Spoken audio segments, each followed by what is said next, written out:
dhageenya jiraan tokko hin jiru. Ol gubbaa samii gubbaadhaa sagaleen tokko jira. Inni sagalee Kiristoosidha.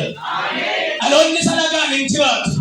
Waan tokko dhageenya jiraachuu hin dandeenye biyya lafaa kana keessa.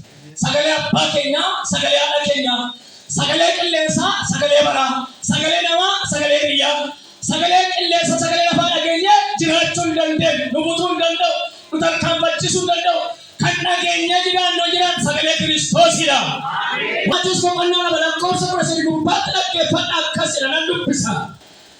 Akkee erga jarri biyya isaanii sokkanii kunoo ergamaan gooftaa tokko abjuutti Yoosefitti mul'ate. Kai mujicha faana sabradhu biyya Gibxi dhaqi.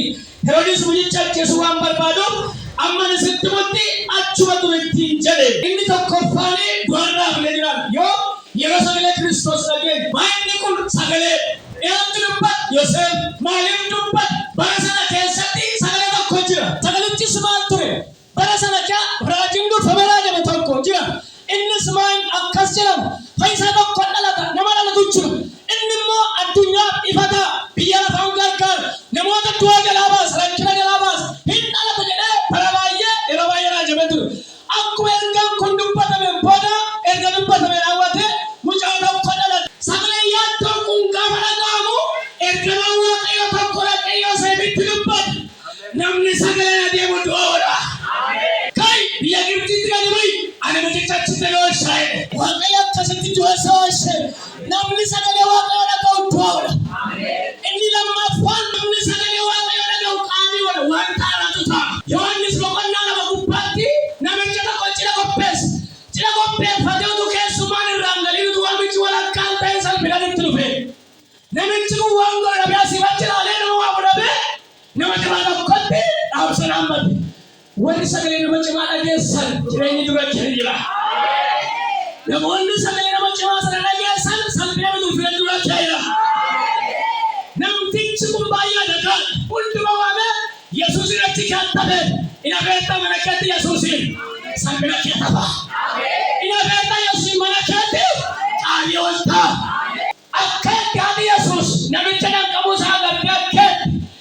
Yaa barsiisaa namichi kun salphina irra geera maal jettannaan akkasitti hin jedhetti galagalee haadhoo afaan kee qabadhu yeroo kan geenye calliseen amma Yesuus dubbatutti callisaa. Amma akka gootanii annu warratti hojjennaale waan garan qabne garatti deebisaan yaga bu'aa bishaan waraabaa odaan wanti naqae akkeen booddee immoo buusaa warreen qabanitti kennaa.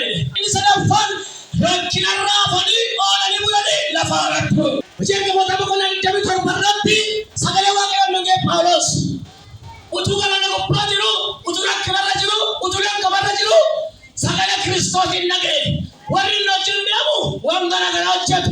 Nyaata lagatan mi'a fiatanii deemu hundumaa gara rakki gadi guuran sagaleen qaban isaa.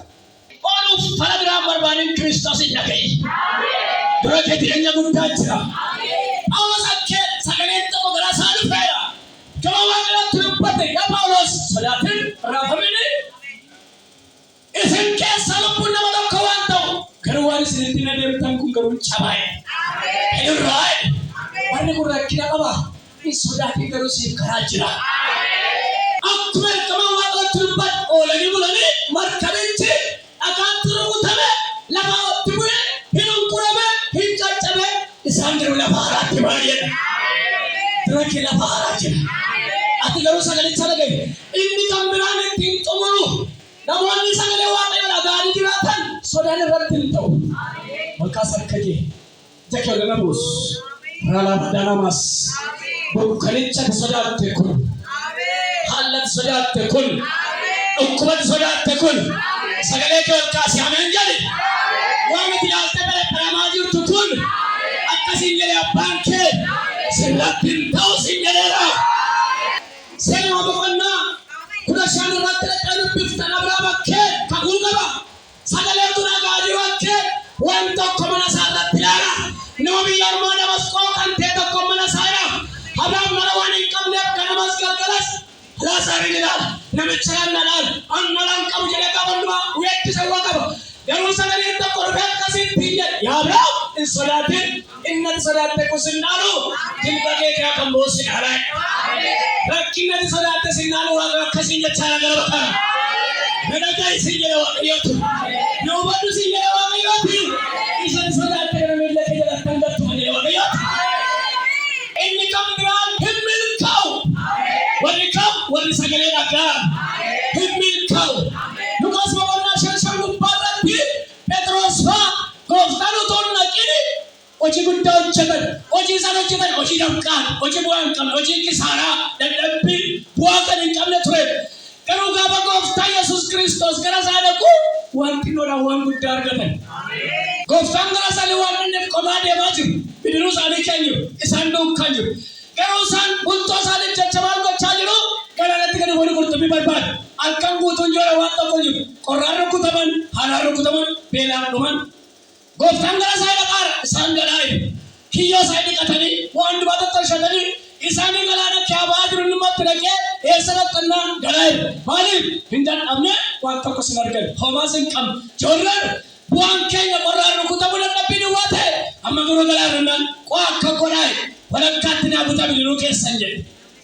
Bidiruu sagan Phexros yaabbatee barsiisa salan lama isaa arga xumure booddee akka gootan kallattii mirgaa kana darbadhaa.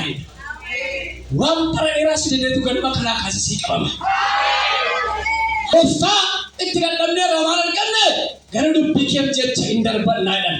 Gaafa isaan kiyyoo isaa darbatan qurxummii guddaan qurxummii gaggaarin 153 kiyyoo isaanitti gahe. Harka kee ol kaasamantiin ana duukaa waa si darbadha. Barreen gaddaa bara kaan waggaa 15 dhiibdee dadhabdee wallaasoof dadhabbiin waa kan ta'e. Kanama kana maqaanii qorichaan balballi waa qabanamee eebbi guddaa asirratti lafa dha. Inni qabamu dida siibaa qabamu humnanii qorichaa. Harka kee agalu, mana kee agalu, kiisii kee agalu, haraddaa kee agalu. Waan cansi jalaa jireessi yoo wata kanama kana. Isaan adeemi milkooftaa. Gashaa mana keessanis. Bidiruu keetti gashi. Namoota baay'ee Yesuusin galan yaa'e. Jaarraan maakiyaa. Namoonni baay'een mana isaanii kiyaa. Barcuma isaa gadi baasanii waan biraa galchaan. Warra akkasii taa'akku tokko kan rakkina dura isaaniidha. Dhaloonni Yesuusin ol gashaatti mana keetti jireenya keessuu dhiqatti lafa dhagaatti gashitu waan haaraa si eeggata. Isa ol gashan. Qabeenya caalu kaashideen.